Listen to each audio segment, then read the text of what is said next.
Sobat Youth GKI Kanaan, jumpa lagi dalam Saat Teduh Bareng Yuk di hari Kamis ini, tanggal 17 Februari 2022 dengan tema Iman Ayub. Dari Ayub 19 ayat 25 sampai dengan ayatnya yang ke-27. Mari kita baca bersama. Tetapi aku tahu, penebusku hidup, dan akhirnya ia akan bangkit di atas debu. Juga sesudah kulit tubuhku sangat rusak, tanpa dagingku pun aku akan melihat Allah, yang aku sendiri akan melihat memihak kepadaku. Mataku sendiri menyaksikannya dan bukan orang lain. Hati sanubariku merana karena rindu. Sobat Youth, hari ini Ayub membawa kita menapaki setiap anak tangga penderitaannya hingga ia tiba pada pertanyaan yang terpenting, yaitu apakah Tuhan di pihak saya? Sobat Youth, saya mengajak kita semua melihat pasal 19 ini secara utuh dan menyeluruh. Dalam bagian pertama, di ayat 1-6, Ayub menghardik teman-temannya yang malah menambah kesusahan hidupnya.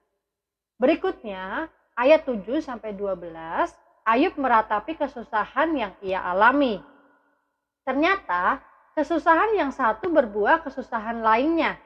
Karena pada bagian ketiga, kita menjumpai tragedi hidup Ayub di mana orang-orang sekitarnya menjauhi dia di ayat 13-20.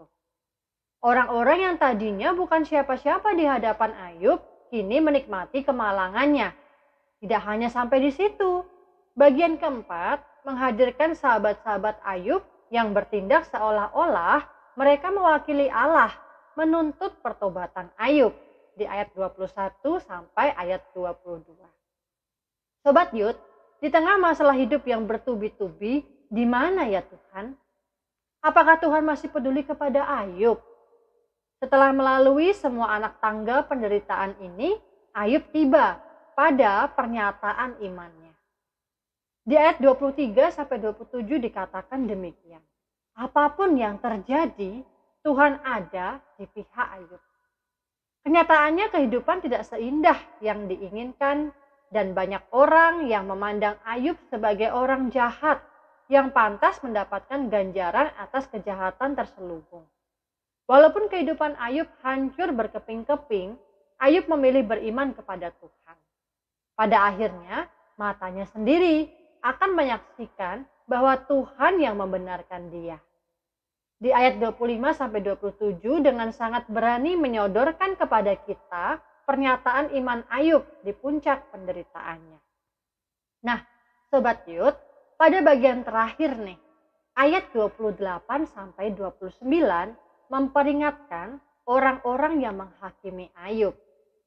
Mereka dihakimi karena mengambil peran Allah sebagai sang hakim berdasarkan karma dan bukan anugerah. Ayub mengingatkan bahwa mereka pun pada akhirnya harus berhadapan dengan pengadilan Allah tanpa anugerah dan tak ada harapan bagi mereka. Tanpa anugerah Allah tidak ada seorang pun manusia yang cukup baik dapat lolos dari pengadilannya. Tuhan memberkati. Halo semua, itu tadi Saat Teduh kita hari ini. Dari Saat Teduh hari ini kita belajar untuk tetap beriman kepada Allah bagaimanapun keadaan kita. Kita harus sama seperti Ayub yang tetap percaya kepada Tuhan di tengah banyaknya masalah pada kehidupannya. Karena Allah pasti akan menolong kita jika kita percaya kepadanya dan tidak berusaha mengambil peran Allah sebagai sang hakim. Untuk menutup Saat Teduh hari ini, mari kita bersatu dalam doa. Tuhan Yesus, terima kasih Tuhan atas berkat-Mu hingga kami masih bisa bersatu teduh bersama hari ini. Tuhan, berkati kegiatan anak-anakmu setelah Saat Teduh hari ini Tuhan. Semoga Tuhan berkati dan sertai selalu. Dalam Tuhan Yesus kami telah berdoa. Amin. Jangan lupa besok kita ada Saat Teduh bareng lagi di channel ini. Yuk kita sama-sama bagikan materi Saat Teduh kita ke teman-teman yang lain supaya makin banyak orang yang dapat berkat. Kalian punya pergumulan atau pertanyaan? Ayo DM Youth GKI Kanaan dan jangan lupa dengerin podcast Youth GKI Kanaan ya. Jangan lupa juga hari Sabtu kita ada Zoom Fellowship di jam 7 malam.